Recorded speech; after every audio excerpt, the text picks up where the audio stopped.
In case you don't know my next guest today, let me introduce you to Dave Ballou. Dave is an extraordinary trumpet player, composer, musician, improviser. He's also the professor of music at Towson University and the director of the Murray Jazz Residency at Towson University also. He has many albums on Steeplechase Records, also Clean Feed Records, and Out of Your Head Records. Check the links below to check all that stuff out. It's really, really great stuff. Dave has simply put a unique, original voice on trumpet and contemporary jazz music, and has a unique body of work that reflects drive to explore and push the boundaries. I hope you enjoy our conversation. Thanks for checking out Dave, and thanks for dropping by. Just your ability to play the trumpet is like, somebody must have like given you this value. I mean, I started playing pretty seriously, I guess around the time I was 13, I started taking lessons. And my motivation for that was that my older brother had a band that rehearsed in the basement. And it was like a Casey and a Sunshine band with horns. And I wasn't good enough to play in the band. So I wanted to play in the band. And well, what did he play? Well, at the time he was playing guitar, but he was a guitarist and a drummer, and now he's a bass player. Oh, okay. He's a really well-known bass player in the New England area. Oh, all right. Yeah, really. Yeah, he's great. So anyway, but I couldn't play in the band because I couldn't play, and so he had two other trumpet players in the band, and I started taking lessons with one of them, and then very shortly after that, I started taking lessons with his teacher, who was Giulio Tancredi. And I guess along the way, it was always given that you had to play the instrument well. Even to play that kind of music, you have to play the instrument well to be able to play the figures and stuff. And Giulio really instilled in me, Giulio was he was the principal trumpeter of Rhode Island Philharmonic for many years. So he was strictly a classical player. I wonder, maybe you were kind of going down that road. Well, unintentionally, because I didn't really have any particular road to pick. There was actually the high school band director was a guy named Ken Graisley, who was a trumpet player as well. But he was in the Airmen of Note at one point in the 50s, wow. And then he became a high school band director. But he played really well. So he played a lot of the shows and things in Rhode Island, Providence area. At that time, there was a lot of work for people playing shows. There was a place called the Warwick Musical Theater, which was a big tent in the round that shows came through all the time. And Giulio and Ken Graisley, they all played these shows. So there was a kind of that cross-fertilization there. And when I started out, nobody really talked about jazz playing and classical playing. It was just playing. I was in the 5th grade, and the thing where they show all the instruments. Somebody comes in and demonstrates the instruments, and they give you a piece of paper, and you have to check off what instrument you want. So I checked off the drums, and I thought about it, and I erased the drums, and I thought, what do I want to play? And there was a TV show called F Troop at the time, and there was a bugler on there named Dobbs. And somehow that image just came in, and I said, okay, I'm going to pick the trumpet. Well, Dobbs was like the guy, he was the goofball. Like, he would always play the wrong call at the wrong time. They're going into battle and he plays taps and everybody falls asleep, So I don't know why. That image just came into my head, and that's really why I picked the trumpet, because I didn't have any models like, there was no like divine, like great trumpet player that hit me at that time. But along the way, my brother started bringing home records that Ken Graisley had him listen to. One of them was Thad and Mel Lewis live at the Vanguard, and then Maynard Ferguson live at Jimmy's. And I heard that, and I was like, wow, that's pretty crazy. So I remember writing down Maynard Ferguson, because I didn't even know that was a name. I was like, who the hell's named Maynard? So that was kind of the introduction. Then came Clifford Brown records and Woody Shaw records, and I was kind of like, okay, that Maynard cool, but this is something else. Yeah. Fast forward, I know you went to Rhode Island, but then you transferred to Berkeley. Yeah, I was at I probably took the path of least resistance out of high school, because both my parents worked at the University of Rhode Island. My dad was the head of well, one of the higher ups in the public safety, and my mom was a secretary for one of the vice presidents. So it was a no-brainer. Going to University of Rhode Island, free, no tuition, and I was just going to be a music ed major because that was the thing to fall back on. And I got there and I got in a crowd of really interesting musicians. Particularly there was a trio, a guy named John Answer, who's a drummer, Ray Hardiman, a piano player, and Dave Zinno, who's a bass player. And they're still playing. They don't play together, but they're still in the air, still around. These guys would like lock themselves in a practice room and just play all the time, just as trio. And so I wanted to play with them. So I started taking piano lessons with the piano player and starting to learn about this improvisation thing a little bit. And it was, I had tried to improvise before that in my high school band. We were, I was able to, because I had been studying the trumpet, I could play pretty high. I could play, in high school, I was the guy that went in front of the marching band and lead trumpet player, high notes and stuff. And so anyway, this is all kind of sounding a little jumbled, but I could do that in high school. But then my teacher, Giulio, told me, look, if you're going to do this, really, we have to fix your embouchure, because I had this thing where I was playing down on the red. It's bad, but it helped me play high notes. So as soon as we started moving that up, I lost all the high notes, and then it was like, okay, let's find out what music's really about. So those guys, they let me play with them quite a bit, and that was very influential, because it was really the first group of people that I was around that were really into studying the music and being a part of that. You're talking about this trio? This trio, yeah. And there was some people around that. My brother was there at the time, and so the short bit of the story is that I was music ed major, thinking I was getting a degree in music ed and jazz, and then they brought me into the music office one day and said, we're going to be accredited next year, and we don't really offer this music ed jazz degree that you think you're getting, so you can stay 3 more years and get a regular music ed degree, or you can go. And by that point, I wasn't really interested in being a director or a music ed person, and so I took a year off, and I worked a whole bunch of odd jobs. I started getting some gigs in Providence. And then I just applied to Berkeley, and at that time there was no audition for Berkeley. Yeah, this was in the 80s, so you just applied and you were accepted, and you had to audition if you wanted scholarships. And so I did make an audition tape, and I got a little bit of a scholarship, but not much. I really wasn't playing any. Like I said, I could play the trumpet because of Giulio and all the classical stuff we were doing, and I could read, but I really couldn't improvise on chord change or anything like that. I was just kind of playing by ear. So then you go to Berkeley, and Herb Pomeroy is the guy you were studying with? Well, so I got to Berkeley, and I was like a fish out of water. These guys were amazing. Like when I got there, the first person I met was this trumpet player, Greg Gisbert. No kidding. Yeah, and he was like, I was 21, he was like 17, 18, and the guy's playing.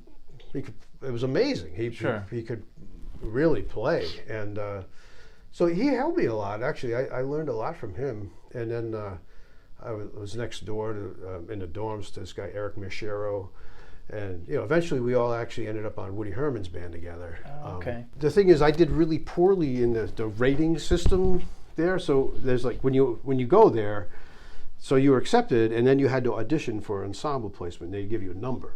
Okay. And I didn't get a very good number. I was like, because But the trick is that everybody at Berkeley, if you had to miss a rehearsal, you had to get a sub. Oh, okay. You couldn't just miss a rehearsal, right? Right. So, because I knew Eric and Greg and these different people, I just started subbing in all these bands. And there was one guy, Jimmy Mosier, was really cool. I remember the first time I subbed in his band, and he's standing right in front of me, like checking me out. And I'm just like, okay, playing. And next thing I know, I'm in his band, and then that led, to getting the attention of Herb and the other teachers, Phil Wilson. And, that's cool. And I was studying with Greg Hopkins and Jeff Stout. So that kind of evolved pretty quickly, and then the next thing is I ended up playing in Herb's band as the split lead, the second trumpet player, and then eventually was playing lead. And I took the advice that people told me. They said if you go to Berkeley, find out who you want to study with and just hang out with them, just be around them. And so I did. Greg Hopkins and Herb Pomeroy were two of the big ones that I really wanted to be around. So I hung around Herb as much as he would let me, which was quite a lot. That's cool. And he told me a lot of amazing stories. And the one regret I have is that at one point he said to me, you know, your penmanship looks good. Your notation looks good. You copy parts for me. And I was like, oh no, I can't do that. Well, I mean, You were too intimidated? I was too intimidated. Oh, okay. Yeah, I just thought like, no, my hand's not that good, because I had seen the copy parts, the copyists he had, you know, the parts were pristine. I was like, oh my God, I can't do that. I'll screw it up. Or right. something. So I got a little scared, but he kind of took me under his wing, and I played in it, not only his big band, but the small groups that he had, and he was an amazing teacher, and I still think about the way he was with his students and in the classroom and in rehearsals. I don't have a teaching degree, and I think that those of us who don't pursue that route all learn to teach by our teachers. Those teachers are mentors, and what they say has influence on you, and it sticks. And so, all the teachers that I've had have been influenced me. I mean, Herb's a big one, because I spent a lot of time. And like I said, I was a little older. I didn't get to Berkeley till I was like 21. So I you know, thank God, because if I'd went there right out of high school, I never would have been able to realize any of the stuff I was. Yeah, thinking about some of the early teachers, there's like a imprint that is kind of unshakable. Are there any things like that from Herb or some of the other teachers that you still carry today? Oh yeah, for sure. Yeah, I mean, well, I can't. I'm trying to think of specifics to point to. Oh, sure, lots. But it's. I mean, generally, it's kind of like an air that you assume as the teacher that these students are in your care. That I mean, also from teachers, you learn how not to be. Right. So I mean, Herb was a great example of how to be for me. And there's other teachers that I will take away as how not to be. I guess maybe the thing that I adopt from Herb more than anything is treating the students like people. Like everybody's a person, you know. So whatever they do in the classroom, they're still people. You know, if they're great, cool. If they're having trouble, they're just people having trouble. And some teachers get into this kind of like almost like moral judgment of them, you know, like especially music, you know. And I kind of went through that with some teachers where they were like, I had some teachers tell me, you'll never amount to anything. You'll never play. And I'd be like, man, I don't want to be like that, because you don't know. And it's not fair to do that to people. You know, it's, you know, the University of Rhode Island, we were having some conversations here about theory and jazz theory and all that. And I made a kind of a joke that I'm still recovering from classical theory and ear training. Because, you know, we were beaten up. Oh, you'll never be a good musician. You're horrible. You can't hear that interval. It's like, I never had to do that before. You know, and so now, it's like, even now, if somebody plays something and I'll be like, oh, I don't want to be wrong. It means I'm a bad guy. And now I realize that, you know, that's not part of the jazz tradition about how people learned to play this music.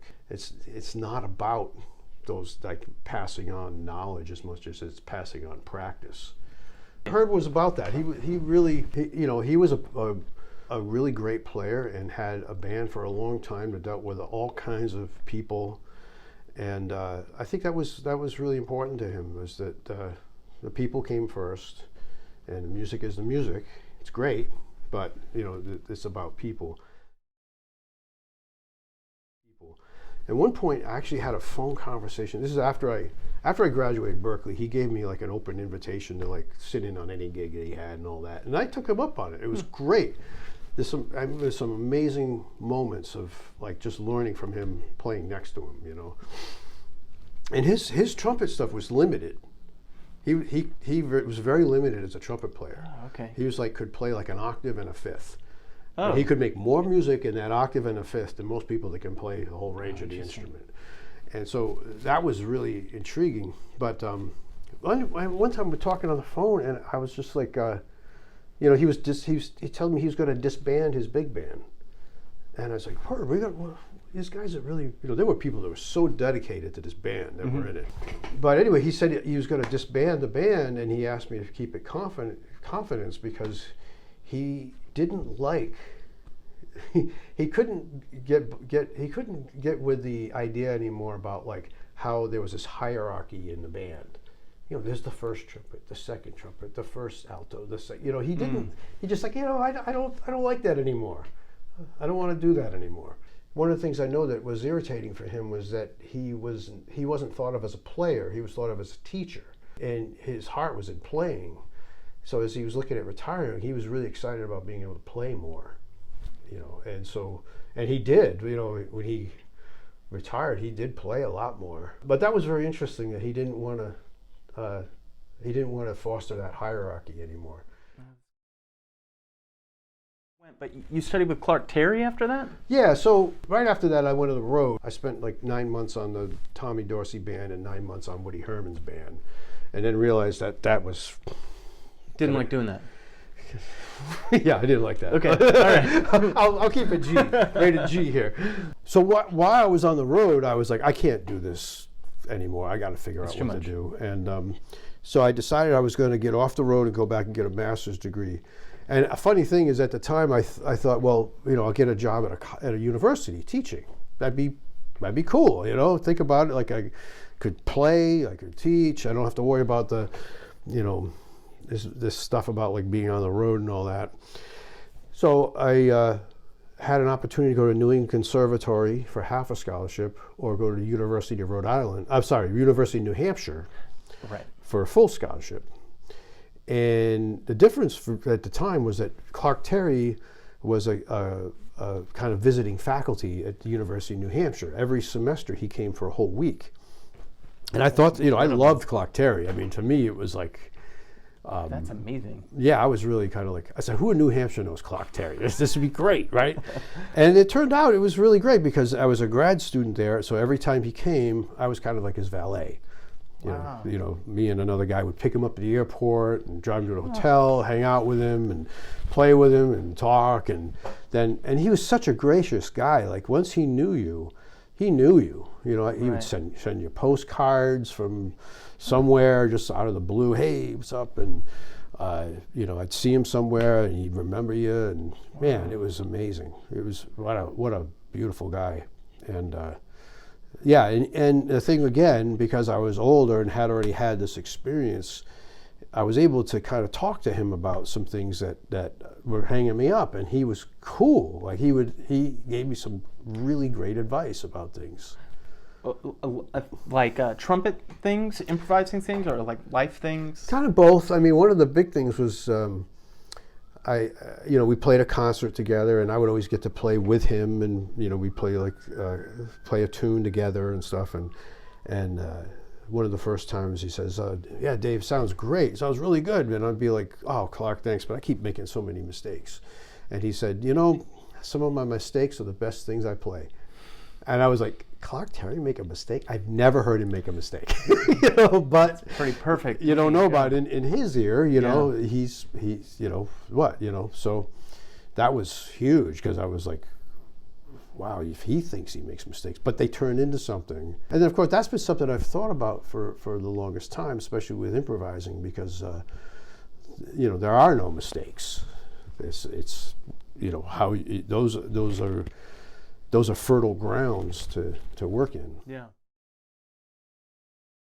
After, during that time I was actually working in Boston, so I was living in New Hampshire and commuting back and forth. Right.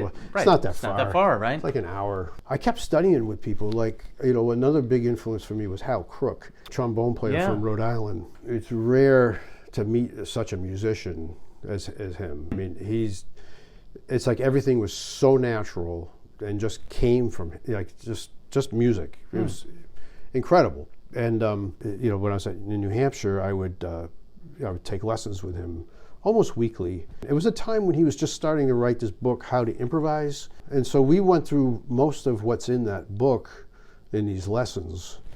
And the thing I like about his approach is that he doesn't give you a lick to play. He gives you a sort of like a progression or a scenario to improvise in. and you start working with that. So it could be a 2-5-1 in 4-bar phrases, but you keep playing that over and over, starting on the end of 4, starting on the end of 1. So you're improvising, but you're also outlining changes, and it starts like just improvise using chord tones. Now use add other notes and stuff like that. So it's very useful. It's tough sometimes to get beginners to do it because they want something very concrete to do. But it's a really great thing. And Hal was great. And I got to I started playing with him quite a bit too. So that was that was like a dream. But then I also studied a lot with Jerry Bergonzi and George Garzone. And Jerry's lessons talk about organized. And it's insane. Like you'd only take a half an hour lesson.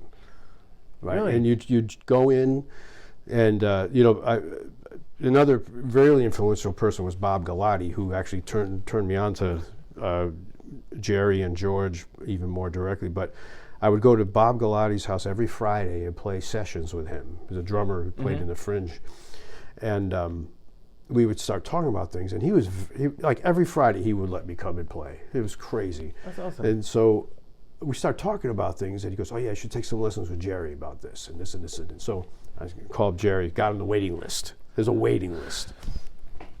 So then my number came up. I go, "Okay, hey, great, I'm in." So I go in and he goes, "Okay, what do you want to work on?" I said, "Well, Bob was talking about these 5s and this and that." He goes, "Okay, great, here we go." So sits down at the drum set. And he goes, "You mean 5s like this?" And I couldn't understand what he was playing. I was like, "I don't know, I guess so." So he's like, "Okay, here." So pentatonics that they started with that, and in your half-hour lesson, he's like, "All right, here's the pattern. Practice this pattern. Put it on this tune. See you next week." Great. Go home. Practice. I practiced everything he gave me for hours and hours, because it's basically saxophone stuff, right? Yeah, right. And even to think about this stuff on the trumpet, you got to kind of work it out, So that I come back. Next lesson, he goes, "Okay, let's hear it. Play it. Cool, you got that. Here's the next thing. Do this, go. All right, go. Next week." So 6 months of that it was great. I mean, we went through all the pentatonic stuff in that book, And this is something so comforting about, like, it's not big concepts. It's this thing. You just do this thing. Well, it was that, and you did apply it to a tune. And the thing about when he applied it to the tune, you're not talking about like, okay, here's 1, 3, 5. It's like, you're talking extensions. Right. And you're talking, now take this D flat pentatonic and play it on C minor. That kind of stuff. And it was like, it just opens up your ears. Like it's really great. And I mean, Jerry has, those grids in that book. He has these grids that you practice a pattern and it changes the note and you have to go. It's really, I got so into that stuff. But at the same time, I was interested in free improvising, so I wasn't like going to play that and like go play that on a gig. I wanted that to influence my playing, and it gave me a lot of chops. So it clicked that this is the technical exercises you can play. You don't need to just play the standard trumpet, the Arbins and the Clark studies and all that. Sure, that's great, and that's what I started with Giulio. But now I start students even with stuff like this, because this is, it's still technique, and it's stuff that they got to learn. These days, if you're going to be in it, you got to be fluent in all this stuff. And it's probably great trumpet things that maybe a little out of the box. It's really, it's great. It's hard, but if you go slow and you take your time, you can get it. That's cool. But then studying with Garzone on the other side of things, it was like, let all that shit go. Like he would sit down at the drums and just be like, okay, play tune up. I hear the tune too much. And it's like, those were a blast. I think more than anybody, I got more into George's approach, because I liked how organic it was. It's become much more codified now, but this was before any books or videos that he did, So he was talking about like these triad connections and stuff, and we'd work on them, but it wasn't really codified. Now there's like, I haven't even seen it, but I know there's like a video and stuff. And then he would play every Wednesday night at the Willow with the Fringe, and I would go and record it and transcribe it. Wow. And then play it on the trumpet, and then go to the lessons and say, hey, is this? And he'd look and we'd talk about it. And I still have that somewhere, some of those things written out. That's great. But again, it was really kind of organic, and I realized that all this other stuff was kind of, that's where it was all going. And then at some point you started playing with Schuler's group. Yeah, well, that's around the same time. So the funny story about that is that when I was at Berkeley, I started playing with a group called the Either Orchestra, which is the other that's Boston like a rival. big band. Yeah, right. Yeah, right. I'm one of the few people that played in both. Yeah, there's a few of us, but I can't remember how I met George. But somehow I ended up, I guess, filling in for somebody in Orange and Blue. I guess maybe Tim Hagens.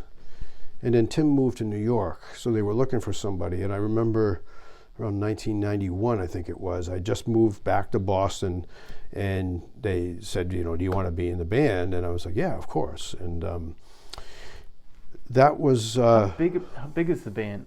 11 pieces. Okay. Like 3 trumpets, 2 trombones, 3 saxophones. That's a big band.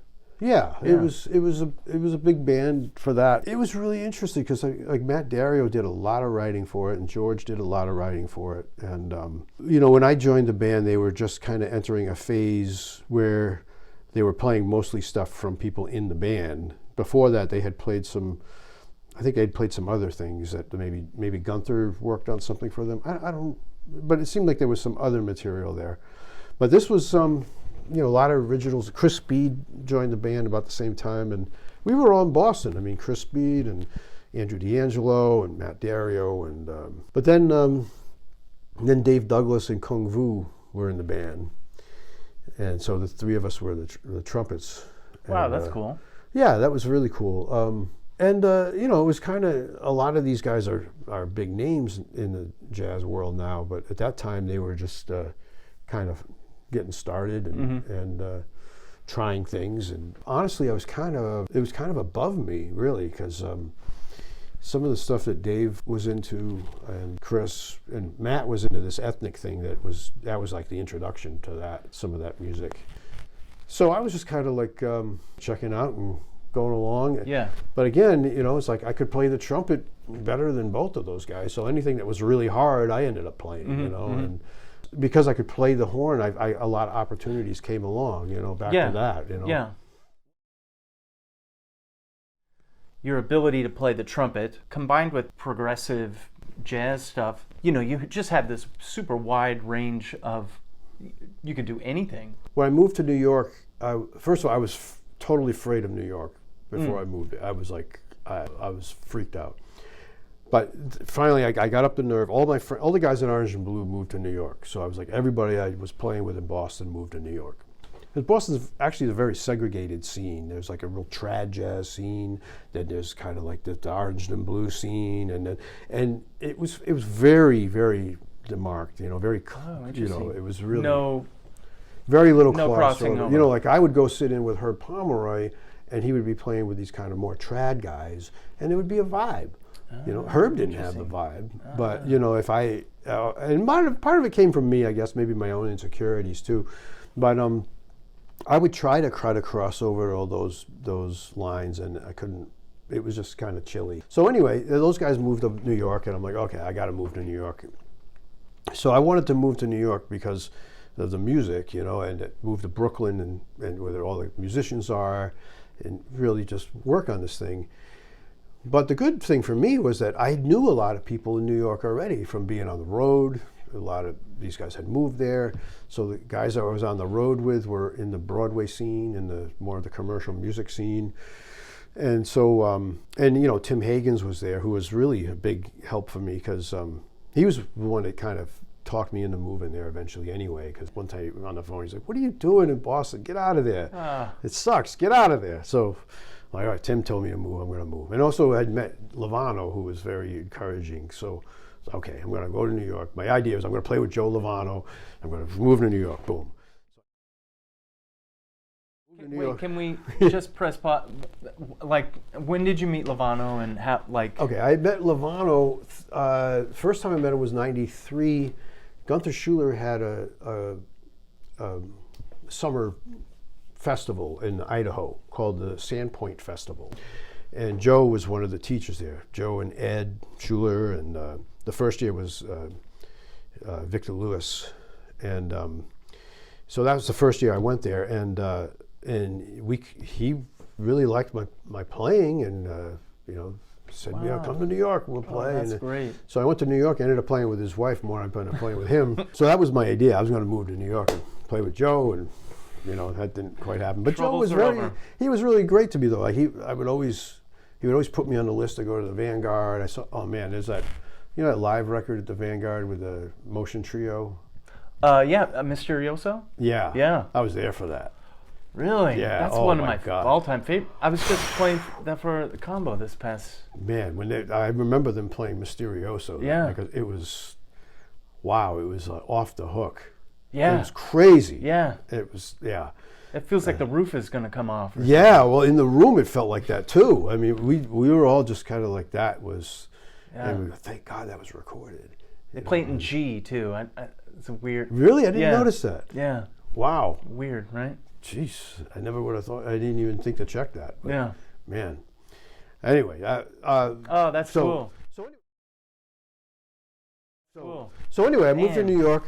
Moved in on a Wednesday, and I called Tim Higgins. I said, "Hey, okay, Tim, I'm here." He goes, "Like, hey, what are you doing Monday night? You want to sub in Maria's band?" And I'm like, "Okay." And then there I am, Visiones, and I ended up subbing in that band almost every Monday because I would play any chair. So, Right. Oh, that's awesome. we ended up playing lead a few times, which was cool. And that's funny. Greg Gisbert was in the band too at that point. Yeah, Greg and Tony Cadlick, who I knew. I knew Tony Cadlick from. We were You both and Tony are similar in personality. Well, it's funny because I always kind of used him as a role model, although he probably doesn't know that. But he was hugely helpful for me, and that's kind of how I fell into things, was because Tony and Gisbert and Tim Higgins. Three. Those are the guys. It was great. That's amazing. So, do you have time? Can we let's try play playing? some. Yeah. I'm a little intimidated, but oh, please. maybe.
That's fun. Not bad for a first time.